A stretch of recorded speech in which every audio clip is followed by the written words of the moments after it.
কি হচ্ছে? এই যে কচু শাক কাটছি। কালকে নিরামিষ খাবো, আজকেও খেয়েছি, কালকেও খাবো।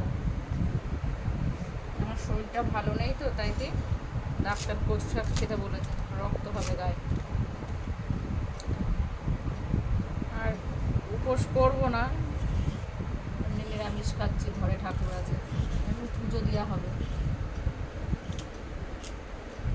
ডাক্তারে সাবু টাবু খেতে মানা করেছে, তাইতে কালকে সাবু খেতে পারবো না।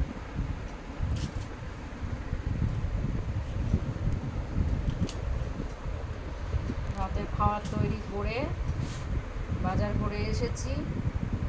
কালকে ঠাকুরের ফুল মালা সব কিনে নিয়ে এসে রান্না করে তরকারি কেটে রেখে দিচ্ছি। দেখো বন্ধুরা, এটা চেনো কিনা জানি না, এটা একটা জিনিস, শাপলা।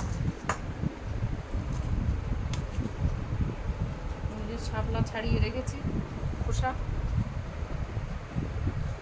আর এই যে কচু শাক হবে কালকে রান্না আমাদের, ছোলা দিয়ে নারকেল কোড়া দিয়ে কচু শাক হবে।